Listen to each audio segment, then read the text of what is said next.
Austin Simmons was so impressive speaking about Jaxson Dart, Lane Kiffin, and tomorrow's spring practice.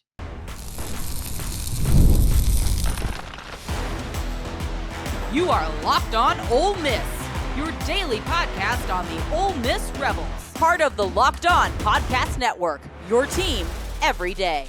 Welcome to the Locked On Ole Miss podcast, the most watched Ole Miss podcast out there. I'm your host, Steven Willis, a 10-year veteran member of the national media with Yahoo Sports and a former Ole Miss staff member as well. Today, we're diving into an exciting conversation with Austin Simmons about his first spring practice as the presumptive starter in Lane Kiffin's system. We break down how the Rebels are loading up with talent, with weapons coming in through the transfer portal, and discuss that infamous Georgia drive, what it really means for a quarterback also playing in Lane Kiffin's dynamic approach. We also chat about spring practice tomorrow and what Ole Miss fans can expect from the newcomers. Let me tell you, this interview is a 1-1 level of impressive, and it only raised my expectations going into the season. Remember, we're free and available on all the podcast apps and on YouTube. Thank you for making Locked On Ole Miss your first listen every day, and a special hello to the insiders and everydayers who make this show what it is. Today's episode is brought to you by FanDuel. Right now, new customers can get $200 in bonus bets when your first $5 bet wins. And don't forget to find that second listen on the network. Chris Gordy at Locked On SEC or Corey Burton at Locked On Vandy. They offer more perspectives on college football, the SEC, and yes, even Ole Miss. Now, let's get locked on with Austin Simmons. Want to thank Austin Simmons for joining us today, the presumptuous QB1 going into the season, about to start his first spring practice. Austin, let's just go ahead and get started. What is your goals in this spring practice? What is it like going in this year as opposed to how you have gone in? Really just building that team chemistry. This is my first time stepping up into this role.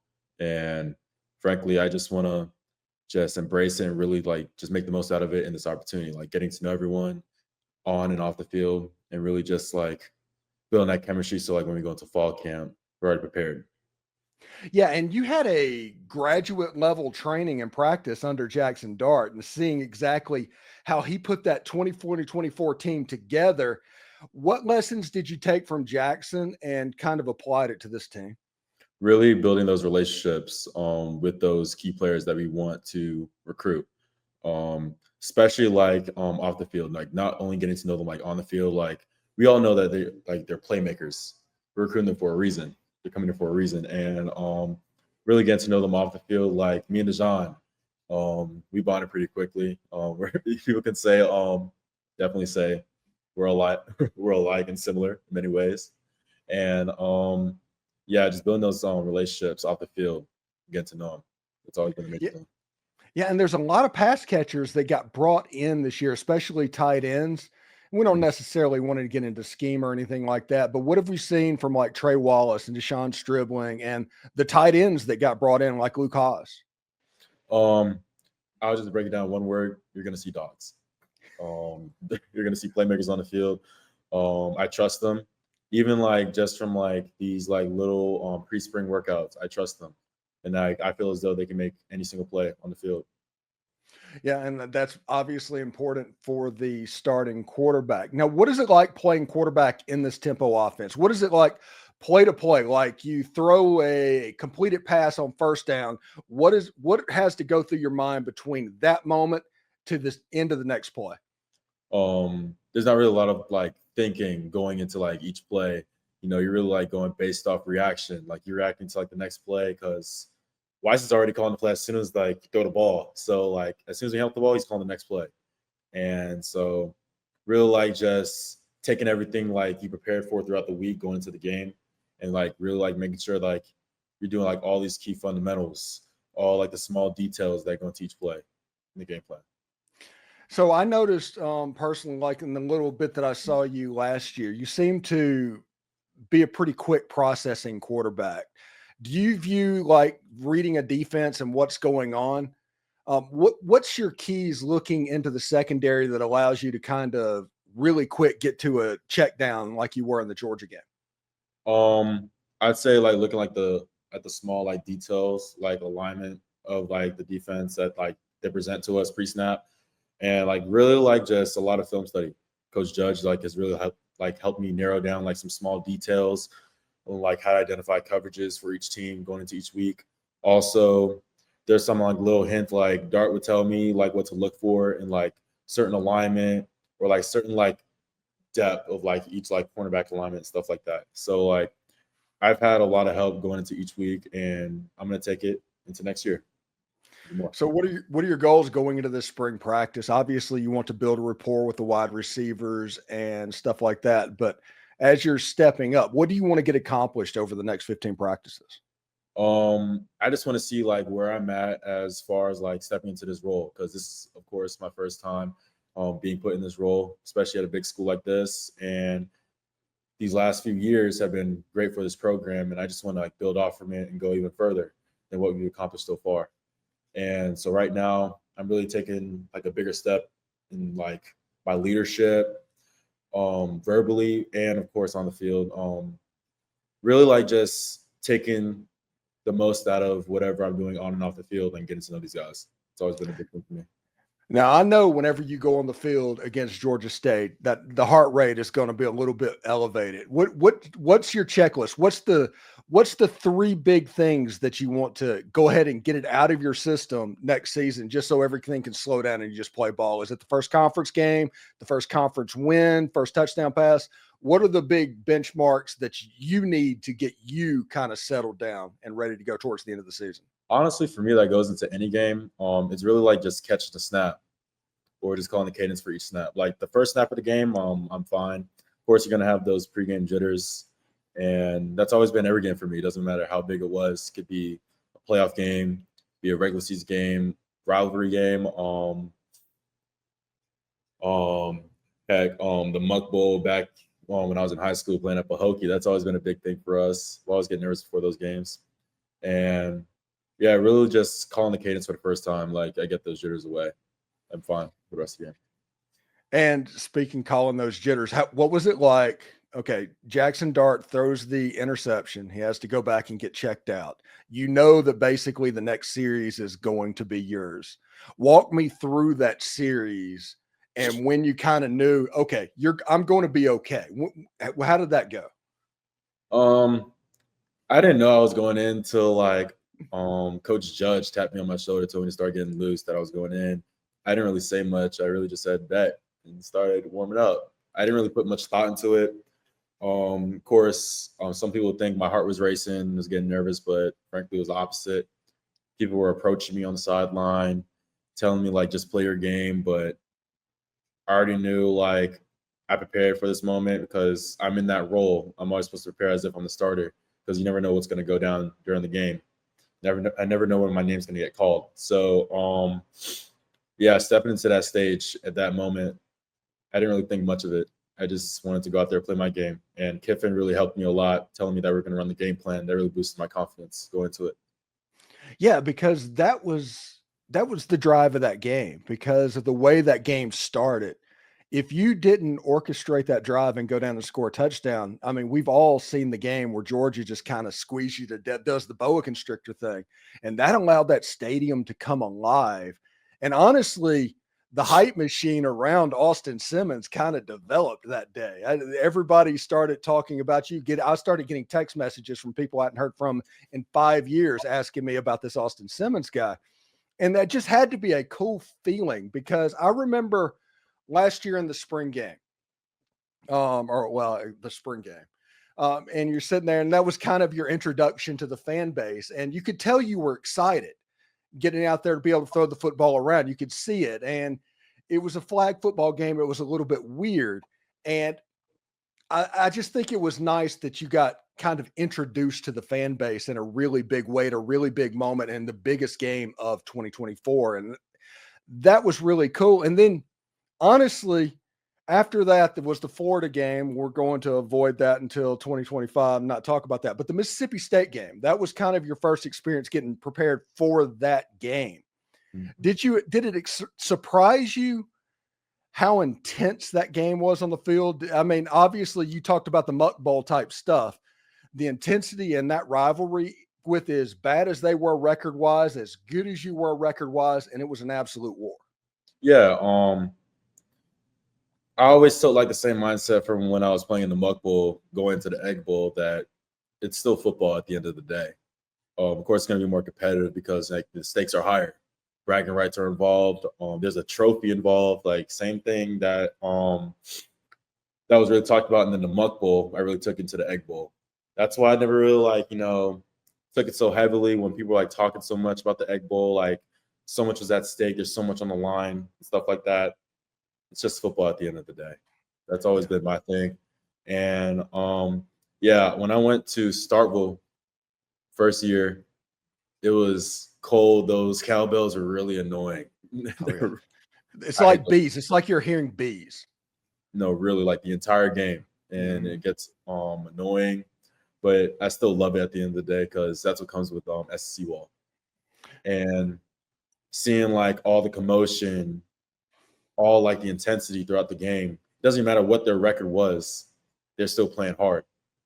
And I love that because like it reminds me a lot of Pahokee and Belgrade because it's not going to be a blowout and it's going to be hard fought football the entire 60 minutes.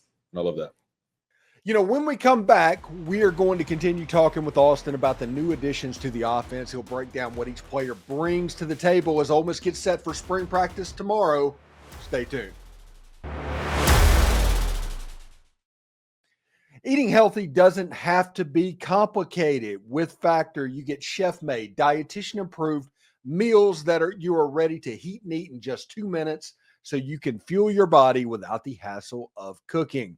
Factor meals arrive fresh, never frozen, and with 40 options across 8 dietary preferences each week, you can customize your menu to fit your goals, whether that's Calorie Smart, Protein Plus, or Keto. I love how Factor helps keep you on track with healthy, delicious meals without time-consuming prep. The Korean beef bowl and the creamy Parmesan chicken, they're some of my favorites, and they taste homemade but take no effort. Factor also offers smoothies, breakfast, and snacks, so you can always have something nutritious ready to go. Eat smart with Factor. Get started at factormeals.com/factorpodcast and use code factorpodcast to get 50% off that first box plus free shipping. That's code factorpodcast at factormeals.com/factorpodcast to get 50% off free shipping on your first box. Get the supplies you need from the site made for the skilled trades, Supply House. Whether you're into plumbing, HVAC, or electrical work, Supply House is the reliable way to order products online. Their easy-to-use website is packed with helpful resources, and the latest product information helps you get the job done right. Plus, with a complete inventory of over 200,000 parts from over 400 top brands, you'll find exactly what you need delivered fast from coast to coast. Need help with an order? Supply House offers expert support and industry-leading service, so you'll always talk to a real person. And for trade pros looking for that extra edge, their free Trade Master program offers exclusive perks like a dedicated phone line, free shipping, and discounts on every single order. Thousands of skilled professionals are already taking advantage. Now it is your turn. Join the Trade Master program today at supplyhouse.com/TM to start ordering in plumbing, HVAC, and electrical supplies with just a few clicks. Plus, use promo code SH5 for 5% off that first order. That is supplyhouse.com.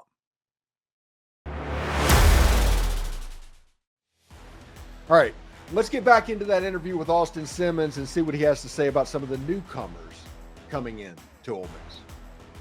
Okay, Austin, I'm going to ask you everybody to look at who we need to pay attention to and all of that, but I do need to ask while it's on my mind, Belgrade and Pahokee, did they actually chase rabbits? Yes, he did. I caught one. You did? Yeah, I caught one. I never ran again, though.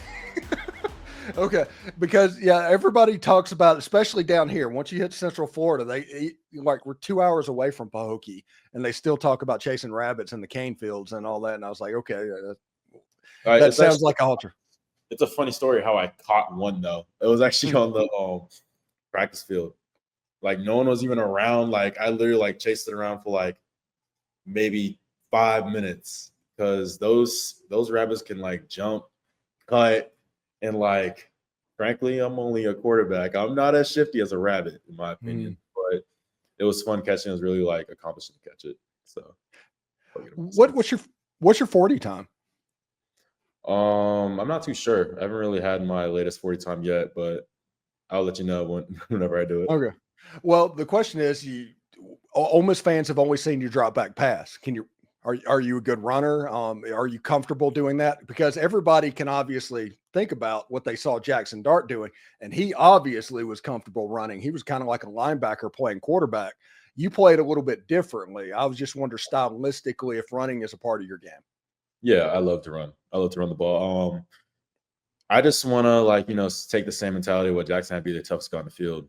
Like even if I'm smaller than him, because Dart's a big guy. He's a big dude. Me.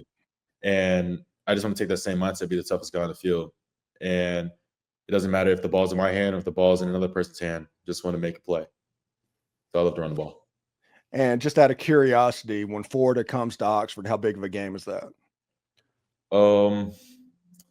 It's going to be a very, very, very big game for me. Very emotional too. And frankly, I just want to beat every single team that we face. Oh yeah, and I'm sure every Ole Miss fan will smile hear you say that. But I do know, with you being a former Florida commit and you being from Pahokee, that any game against the Gators or the Seminoles or even the Hurricanes would probably be a little bit different.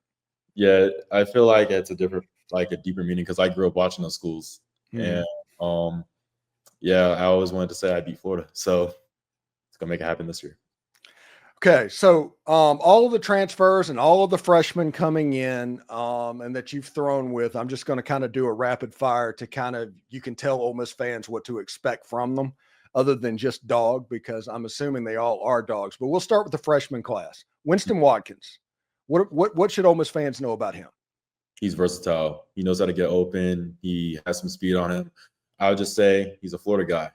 He's a playmaker. He knows how to play the game of football. Football is his life. And he came here for a reason. He came here to compete.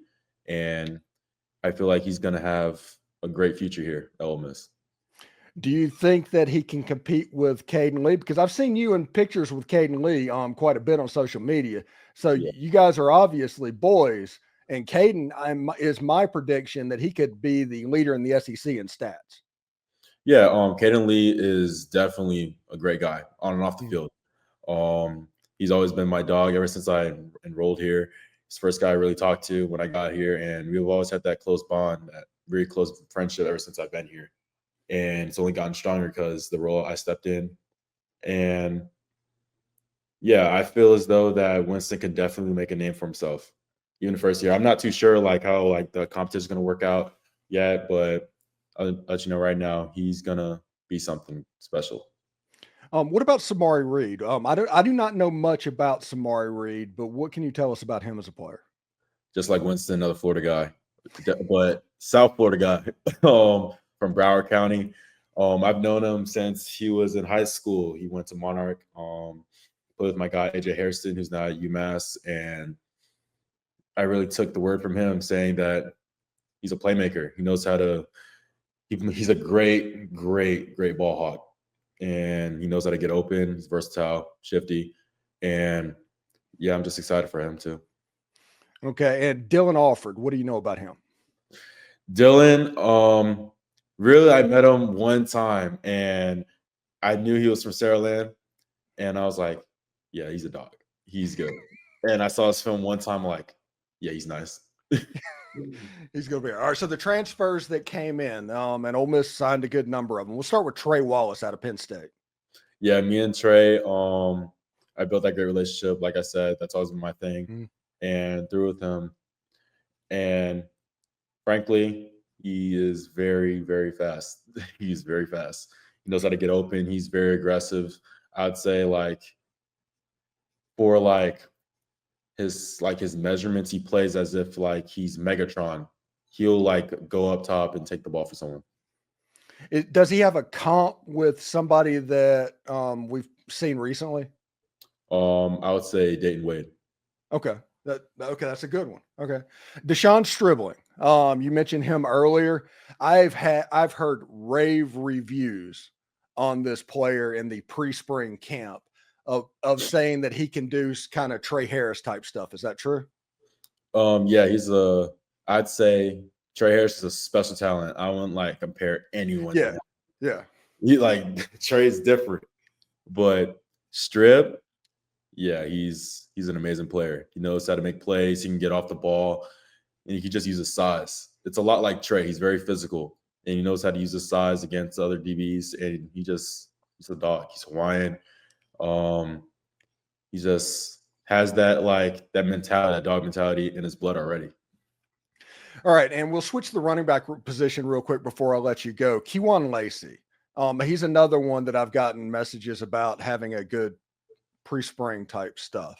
What do you know about Kewan? Kewan, really talked to him like quite a bit when we were recruiting him, and really just saw his film and knew like he could really fit in this offense.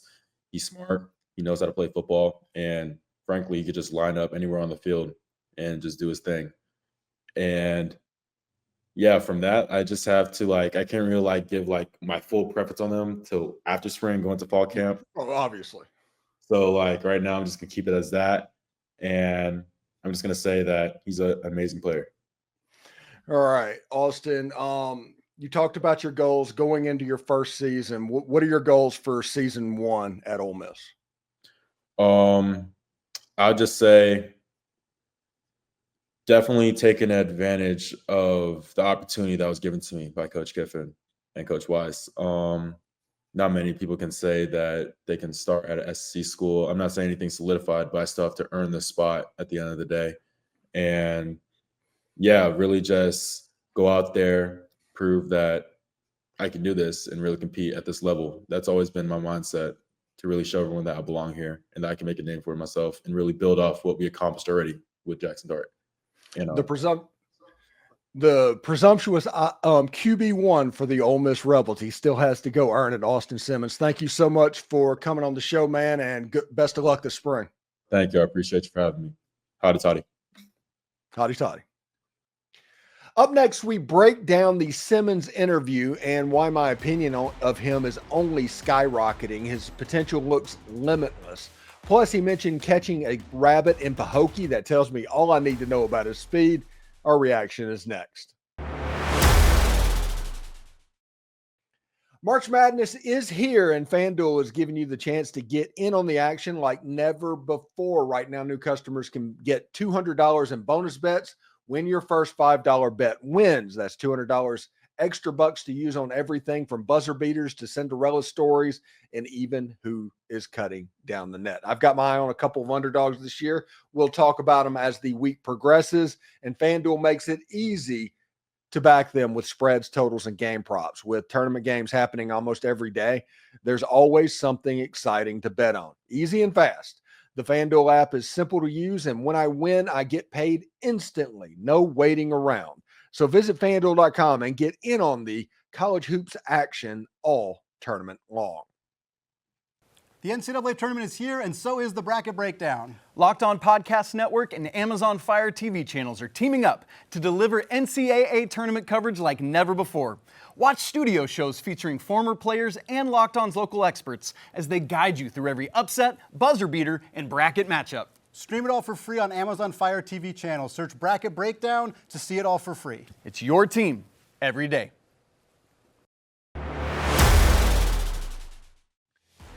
So the Austin Simmons interview it was awesome. It was something to where you listen to it, you immediately thought this hey, this is a 1-1 level interview. And what I mean by that is it would not surprise me if it was the first pick overall in the NFL draft. That's the kind of interview that he put on. Super cerebral guy, super intelligent, obviously confident dude playing quarterback in the SEC. And talent just oozes off of him. One of the things that got my attention is the rumor around the Muck down in Florida, and that's the Glade Central and Pahokee rivalry, the Muck Bowl, is down there, it's sugarcane fields. And back in the day, especially like in the Bobby Bowden era, back in the 80s and that time, They were known for chasing around rabbits through the cane fields and trying to catch them to build up speed and all of that. And there's super players that have come out of Pahokee and Glade Central and that whole area. That is like a football factory that kind of coincided with the rise of Florida State, and Florida was that area. And part of that was the legend of catching rabbits in the cane fields. And Austin Simmons, you saw the way he lit up talking about catching a rabbit down there and how he actually pulled it off. He's a really good runner. I wanted to hear him say it himself and to see how that would look. But he's a 4.5 level guy. He's not as big as Jaxson Dart, as he said in the interview. And he wants to kind of show for his team. And he saw the effect that Jaxson Dart's running had on the team. I expect Austin Simmons to do some of that as well. Now, the difference between Austin and Jaxson, in my opinion, in this case, Jaxson was more of a deep play threat guy. He was more kind of fixated on what's going on. So there's more opportunity to wait, more opportunity for the defensive line to split, more opportunity for him to run. Austin Simmons is more of a cerebral guy. And I don't mean that in a negative way towards Jaxson Dart. It's just the way he plays the game. He plays it to where he processes information quicker than it was processed a year ago. So if he sees right off and processes that the deep shot's going to be available, yes, Austin's going to take that.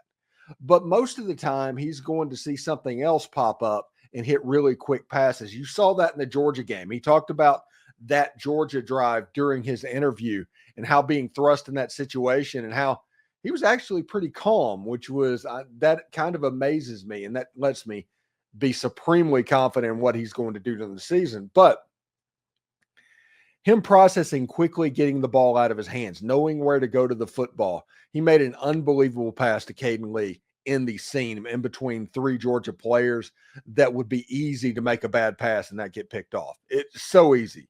But the fourth down pass, it was ice water in his veins. That built the hype. That built the anticipation in the Ole Miss fan base for Austin Simmons.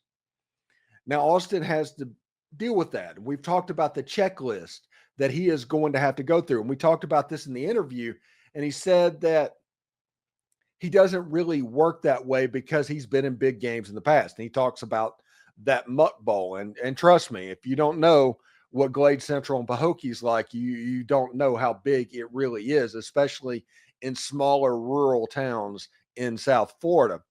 But him coming in and having a checklist to where whether he admits it or not, and I can see why he won't, he still is going to have to take that first snap.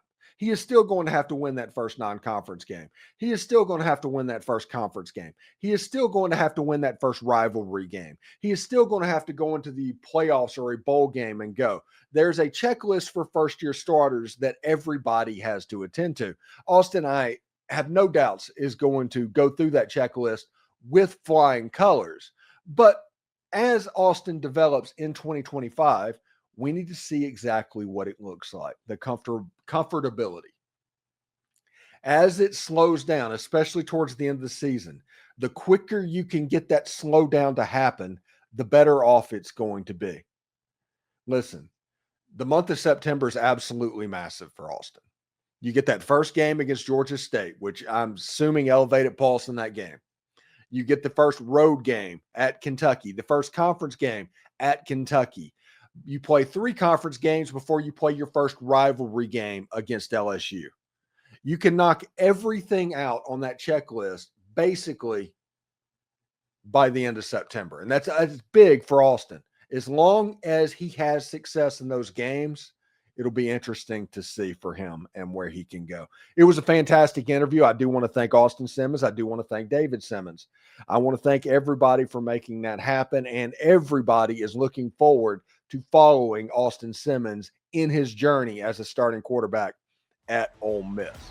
Anyway, thank you for making Locked On Ole Miss your go-to source for Ole Miss sports. We pride ourselves on offering the most comprehensive perspectives, which is why we're the #1 Ole Miss podcast. Your support means the world to us. Thank you for making Locked On your first listen today. And for your second listen, check out Locked On College Basketball with Isaac Shade and Andy Patton. March is here, so be the most informed college basketball fan throughout the madness. Find the Locked On College Basketball on YouTube or wherever you listen to podcasts. Hotty toddy, everyone. And remember, analytics is just the old English word that means bad football. Spring practice starts tomorrow. We'll see you then.